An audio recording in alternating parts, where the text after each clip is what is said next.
blood and abs and boobs and abs and blood and boobs and blood and abs and blood and boobs and blood. Generals gathered in their masses, just like witches at black masses. 300 Rise of an Empire was directed by Noam Murro, stars Sullivan, Stapleton, Eva Green, and Lena Headey. And it is a sequel to the movie 300, and a sequel not only in the sense of continuation of the story, but also in almost the same exact movie. But this one boils down to the Athens side of the war with Persia, because the way it seemed advertisement-wise is that this is the sequel, when in reality it's not a sequel or prequel, but it's happening at the same time. And it tells the tale of Athens inside of Sparta, and Themistocles, a general who is kind of butting heads with, what's her name? Artemisia, I believe, this female Persian general. I didn't really know what to expect going into this. I am a fan of the first movie. I'm not like a humongous fan by any means, but I did very much enjoy it. It was a very, very good action movie. And this was supposed to come out last year, and they delayed it, which is almost never a good sign. But I really didn't know what to expect. I didn't know if they would be able to continue it, and I did have a good time. This was a very, very entertaining movie. But like I said, it's very, very much the same thing as the first one, except for a few tweaks. Themistocles, played by Sullivan Stapleton, I believe. I've never really seen him in anything as far as I can remember. He was a significantly worse protagonist than Leonidas, played by Gerard Butler in the first movie.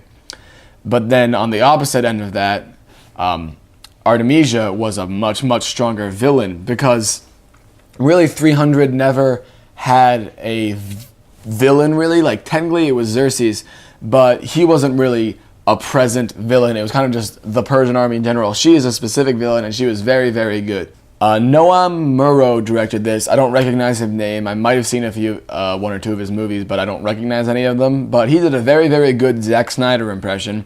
It looked very, very Zack Snyder, with the classic, which kind of originated from 300, of slow motion, slow motion, slow motion, really, really fast motion, slow motion, and just like, it looks cool. It was really, really awesome in the first 300, which actually I have behind me, that's why I keep turning around. But it does seem, it's been used a lot since then. And it's still cool in this movie, but not to the same extent. Like, because in the first one it was something awesome, it was new, it was like, wow, this is crazy. But now it's like, okay, it's cool, but we've seen this before. But the real purpose of this movie, it's a very, very action movie. It doesn't really want to be anything else but action, and does that very, very well. The action scenes are amazing, and it's very, very entertaining. I was thoroughly fixed on the screen the whole time. I didn't check the time.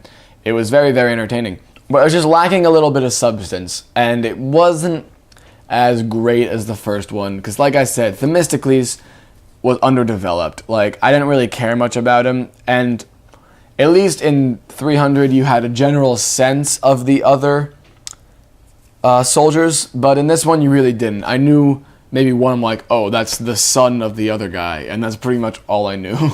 It looked amazing though. The visual effects were fantastic. Most of the movie was CGI, and you could not tell for a lot of the part. Like, obviously a lot of it's gonna look CGI, but some of it that I know, I'm like, that's CGI, but I'm like, that looks very, very convincing. And judging by the way it ended, and the probability that this will do well at the box office, I'm predicting a third movie in this series. I think they could probably do it. I mean, there were plenty of battles in the war against Persia and Greece, and they seem to be drawing inspiration from the graphic novels, obviously, but the graphic novels seem to be drawing inspiration from real battles.